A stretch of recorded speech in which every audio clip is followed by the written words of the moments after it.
नमस्कार, आप देख रहे हैं इस वक्त न्यूज 24 और इस बुलेटिन की अब हम शुरुआत करने जा रहे हैं पाकिस्तान की बड़ी खबर के साथ। जी हां, आज पाकिस्तान में कड़ी सुरक्षा के बीच आम चुनाव के लिए मतदान किया जा रहा है। मतदान की ये प्रक्रिया शाम 5 बजे तक चलेगी। इस चुनाव में पूर्व पीएम नवाज शरीफ की पाकिस्तान मुस्लिम लीग नवाज सबसे बड़ी पार्टी के रूप में उभरने की उम्मीद जताई जा रही है। आपको ये भी बता दें कि इस चुनाव में 5121 उम्मीदवार इस वक्त मैदान में हैं और पाकिस्तान नेशनल असेंबली की 266 सीटों के लिए आज वोटिंग हो रही है। उधर इमरान खान की बात करें तो उनके जो उम्मीदवार हैं उनकी पार्टी के, वो ये चुनाव निर्दलीय लड़ रहे हैं।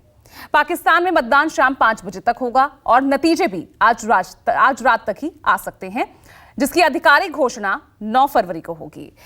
अब जानकारी के लिए आपको ये भी बता दें कि पाकिस्तान के जो केयरटेकर प्रधानमंत्री है अनवरुल, वो आज अपना वोट कास्ट वो नहीं करने वाले हैं। बताया ये जा रहा है कि सरकारी कामों की वजह से अनवरुल अपना वोट नहीं दे पाएंगे। तो आज पाकिस्तान में आम चुनाव को लेकर ही हम चर्चा करेंगे और चर्चा के लिए मेरे साथ आप देख रहे हैं मेरे वरिष्ठ सहयोगी deputy editor of news 24 Sanjeev Trivedi हमारे साथ जुड़ गए हैं। स्वागत आपका संजीव जी। तो संजीव जी, समझना चाहूंगी इस आम चुनाव को आप किस तरह से देख रहे हैं? सबसे पहले प्रतिक्रिया इस पर, उसके बाद बड़ी खबर का रुख करूंगी। एक ऐसा चुनाव है जिसमें पूजा पहले से ही नतीजे पते हैं और नतीजा ये होने जा रहा है कि इमरान खान जेल में बंद, उनकी पार्टी बहुत पॉपुलर है, लेकिन जीत नवाज शरीफ की होने जा रही है और ये नतीजा सबों को पता है। और कहा यही जा रहा है कि जिसको आर्मी चाहती है। तो बड़ी खबर आपको बता रहे हैं कि पीएम इमरान खान ने जेल से ही वोट डाला है। ये बड़ी खबर आई है सामने। पाक नेशनल असेंबली की 266 सीटों पर वोटिंग जारी है। पाकिस्तान चुनाव में 5121 उम्मीदवार इस वक्त मैदान में हैं और पीएमएलएन और पीपीपी के बीच इस वक्त कड़ी टक्कर देखने को मिल रही है। इमरान खान के जो तमाम उम्मीदवार हैं वो इस वक्त आपको बता दें निर्दलीय चुनाव लड़ रहे हैं। कड़ी सुरक्षा के बीच ये मतदान होने जा रहा है और अब कौन किंग मेकर की भूमिका में आज होगा, क्योंकि शाम 5 बजे तक वोटिंग और उसके बाद ऐसी उम्मीद जताई जा रही है कि रात तक नतीजे आ जाएंगे, जिनकी आधिकारिक घोषणा 9 तारीख को की जाएगी। चलिए, हमारे साथ मेरे वरिष्ठ सहयोगी संजीव त्रिवेदी भी मौजूद हैं। तो संजीव जी, सबसे पहले तो मैं समझना चाहूंगी, वोटिंग शुरू हो चुकी है, लेकिन ये आम चुनाव पाकिस्तान के लिए कितना महत्वपूर्ण है? क्योंकि इसे कहीं ना कहीं पाकिस्तान की राजनीतिक स्थिति अस्थिरता से जोड़कर भी देखा जा रहा है। देखिए, भारत के पड़ोस में ये ऐसा देश है जो कि भारत की सामरिक सुरक्षा को लेकर के बहुत ही अहम माना जाता है और जाहिर है कि पाकिस्तान में क्या नतीजे आते हैं, वहाँ कौन सरकार बनती है, इसको लेकर के हम सब बहुत कंसर्न रहते हैं। ऐसे में जबकि पाकिस्तान के अंदरूनी हालात बहुत अच्छे नहीं हैं। अब दिक्कत पाकिस्तान के चुनाव के साथ यही होती है और ये हमेशा से रहा है कि भले ही मतदान अभी चल रहे हैं और नतीजे आएंगे, लेकिन हम और आप पहले से जानते हैं पूजा की नतीजा क्या होने वाला है। वहाँ की फौज जिसे चाहती है कि वो चुनाव जीते, वही चुनाव जीतता है। यानी आपका इशारा नवाज शरीफ, इस बार भी उम्मीद वही लग रही है। जी हाँ, बिल्कुल, इस बार भी वही होने जा रहा है। और ये वो नवाज शरीफ साहब हैं जो कुछ साल पहले निर्वसन की ज़िंदगी बिताकर लंदन में आए हैं और आते ही उनके सारे केसेस ख़त्म हो गए और उसके बाद वो उम्मीदवार बन गए और उम्मीदवार होने के साथ साथ सबों को ये पता था कि ये प्रधानमंत्री भी बनेंगे। और जो ज़्यादा पॉपुलर कैंडिडेट हैं, इमरान खान आज की तारीख में जेल में है, उनकी पार्टी चुनाव नहीं लड़ पा रही है। उनकी पार्टी जो पीटीआई यानी कि पाकिस्तान तहरीक इंसाफ पार्टी है, वो चुनाव नहीं लड़ पा रही है क्योंकि उनके कैंडिडेट से उनका जो चुनाव चिन्ह है क्रिकेट बैट, वो छीन लिया गया है। तो यानी कि उनके जितने भी उम्मीदवार हैं वो इंडिपेंडेंट के तौर पर तो मैदान में हैं, लेकिन कोई क्रिकेट बैट के सिंबल पर नहीं। यानी संजीव जी, इतिहास अपने आप को दोहरा रहा है। 2018 में इमरान जो कभी सेना के दुलारे हुआ करते थे, उस वक्त नवाज शरीफ जेल में थे। आज वही कंडीशन उल्टी हम देख रहे हैं। बिल्कुल बिल्कुल। देखिए, हर आर्मी चीफ के बदलने के साथ एक नए प्रधानमंत्री का आगमन हो जाता है। तो जनरल बाजवा साहब थे ठीक पहले इसके, और जनरल बाजवा साहब की जो पॉलिटिकल पसंद थे वो इमरान खान थे। उन्हें बहुमत नहीं मिली थी और बहुमत नहीं होने के बावजूद वो बन गए थे पाकिस्तान के प्रधानमंत्री। और उसकी सबसे बड़ी वजह ये थी कि फ़ौज चाहती थी कि वो बने प्रधानमंत्री, इमरान खान बने प्रधानमंत्री। उस वक्त फ़ौज चाहती थी। जनरल बाजवा का कार्यकाल ख़त्म हुआ। जनरल बाजवा से हालांकि आखिर में इमरान खान की तलखी हो गई, लेकिन अब जो नए वहाँ के जनरल हैं, Pakistan army chief general Munir Khan साहब, मुनीर साहब के लिए ज़रूरी है कि वो नवाज़ शरीफ को लाएं क्योंकि वो उनकी पसंद है। तो नवाज़ शरीफ आ गए। लंदन से निर्वासन की ज़िंदगी ख़त्म हो गई और यहाँ वो मौजूद हैं। और आज शाम 5 बजे तक चुनाव होने हैं, मतदान होगा, लेकिन नतीजे हम आपको अभी से बता सकते हैं एक भविष्यवक्ता की तरह पूजा कि वहाँ जीतने जा रहे हैं नवाज़ शरीफ। तो ऐसे में जब पहले ही सब कुछ क्लियर है तो फिर तो ये चुनाव सिर्फ दिखावे के लिए? देखिए, ये तो पाकिस्तान की त्रासदी रही है, शुरुआत से ही ऐसा होता आया है। और भारत और पाकिस्तान 2 मुल्क एक साथ बने, लेकिन देखिए भारत में तमाम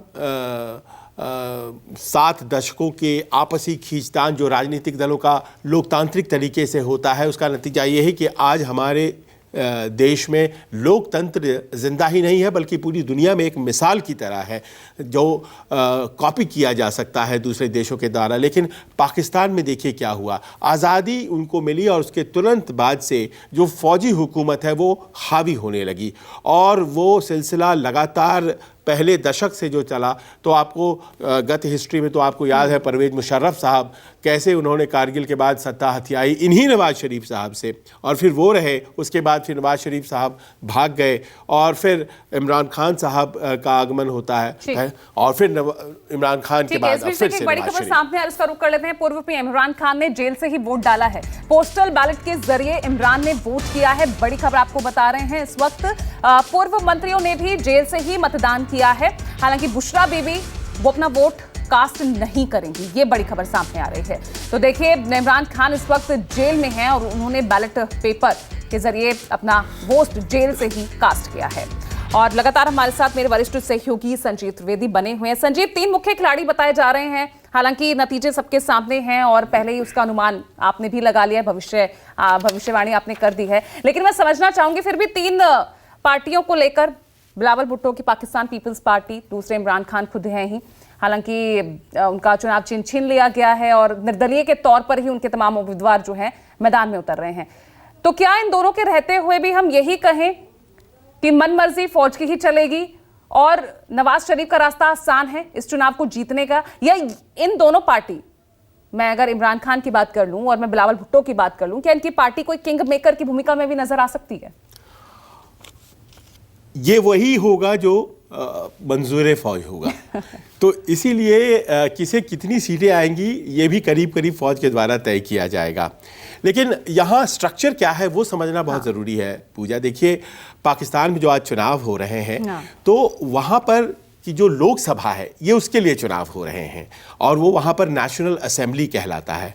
हमारे यहाँ नाम होते हैं हर कंस्टिट्यूएंसी के, वहाँ नंबर होता है 1 से लेकर के 266 तक नंबर होता है। तो 266 सीटों के लिए चुनाव होने जा रहा है और सबसे ज़्यादा सीटें, ये जानना ज़रूरी और उत्सुकता भी होगी आपको कि सबसे ज़्यादा सीटें आखिर किस प्रांत में हैं। तो जो पंजाब प्रांत है पाकिस्तान का, वहाँ 141 सीटें हैं। तो आप समझ सकते हैं कि अगर कोई पार्टी पाकिस्तान में पंजाब में मजबूत है तो वो फिर वहाँ की लोकसभा यानी कि वहाँ की नेशनल असेंबली में भी मजबूत होगी। तो पंजाब में 141 सीट और खैबर पख्तूनख्वा वहाँ पर वो जो दूसरा प्रोविंस है वहाँ 45 सीटें हैं। ये भी कहा जाता है कि सिंध एक बहुत बड़ा प्रांत है, 61 सीटें वहाँ पर हैं और बलूचिस्तान में मात्र 16 सीटें। तो इस तरह से 266 सीटें बनती हैं। लेकिन इसके अलावा इन चारों जो प्रोविंस हैं, जो चारों राज्य हैं, इनके अपने चुनाव भी इसी दिन होने हैं और वो होने हैं 590 सीटों के लिए, यानी कि 2 स्तरों पर चुनाव होगा। आज जब वोटर वोट डालेगा तो वो एक लोकसभा के लिए भी डालेगा और अपने अपने विधानसभाओं के लिए भी डालेगा और चारों राज्यों में नई सरकारों का गठन होगा। 3 पार्टियां आप बता रही हैं लेकिन 42 पार्टियां चुनाव लड़ रही हैं। आप देख लीजिए वहां पर भी मल्टी पार्टी डेमोक्रेसी है, 42 दल वहां पर चुनाव लड़ रहे हैं और चुनाव किस तरह से लोगों के बीच रचा बसा है, भारत को वो देखते हैं। और इस कारण से लोग बाग चाहते हैं कि राजनीति में आए और लोकतंत्र को महसूस कर सकें, लेकिन आर्मी और वहाँ की जो जुडिशरी ये होने नहीं देती है। ये एक दिक्कत है। और अभी तक आपको हम बताएं, जो हमारे पास जानकारी आ रही है कि वोटिंग बहुत ही स्लो है और इतना कम परसेंटेज वोटिंग का रहने वाला है कि बावजूद इसके कि 12 करोड़ वोटर हैं पाकिस्तान में और 12 या 13 करोड़ के करीब वोटर हैं पाकिस्तान में, लेकिन नतीजे आज रात में ही आ जाएंगे। आप समझ लीजिए कि कितनी वोटिंग हुई। तो ये क्या जो कल बलूचिस्तान में जो धमाके हुए, क्या उसका भी असर कहा जा सकता है? देखिए, बलूचिस्तान के धमाके, बलूचिस्तान तो एक रेस्टिव प्रोविंस है, आप जानती हैं, वहाँ हमेशा से इस तरह की दिक्कतें होती रहती हैं और वहाँ के कैंडिडेट को डराने के लिए उनके दफ्तर के बाहर ये जो धमाके हुए, उससे संदेश पूरे पाकिस्तान में गया। तो यकीनन आपका सटीक आकलन है कि दरअसल वोटर निकले ही ना घर से, उसकी भी एक कोशिश है। लेकिन उससे ज़्यादा बड़ी कोशिश आज आपने सुबह सुबह देखा होगा जब इंटरनेट बंद कर दिया गया। इंटरनेट क्यों बंद कर दिया गया, ये अपने आप में बहुत आश्चर्य वाली बात है। तो इंटरनेट पूजा इसीलिए बंद कर दिया गया कि जो कैंडिडेट्स हैं पीटीआई के, और पीटीआई सबसे पॉपुलर पार्टी आज की तारीख में है, पीटीआई यानी कि इमरान खान की पार्टी, पाकिस्तान तहरीक इंसाफ, उसके जो कैंडिडेट हैं वो कंफ्यूज्ड हैं कि हमारे उम्मीदवार जो है उनका चुनाव चिन्ह क्या है। बैट तो अब है नहीं, क्रिकेट बैट था नहीं, तो किसी को पतंग मिल गया है, किसी को टॉर्च मिल गया है, किसी को शेर छाप मिल गया है। तो एक दूसरे से लोग बात न कर सकें इंटरनेट के ऊपर और सबों को एक दूसरे को ग्रुप मैसेजेस न जा सकें। आज सुबह सुबह सब वोटर एक दूसरे से पूछ रहे हैं और अब वहां पर कोई ग्रुप मैसेजेस काम नहीं कर रही हैं। तो कोशिश ये इलेक्शन कमीशन ऑफ पाकिस्तान की है, ऐसा मानते हैं पीटीआई के लोग। यानी संजीव जी, तो ये भी संकेत कर रहा है कि पीटीआई आज भी बेशक चुनाव चिन्ह के बिना उसके उम्मीदवार निर्दलीय मैदान में उतर रहे हैं, फिर भी एक बड़ी चुनौती है। बिल्कुल बिल्कुल। देखिए, जो नवाज शरीफ साहब के खिलाफ चुनाव लड़ रही हैं, वो अपने आप में इतनी पॉपुलर हो गई थी कि उनको केसेस में फंसा दिया गया, जबकि वो खुद जेल में है। ठीक है संजीव जी, वापस लौट रहे हैं।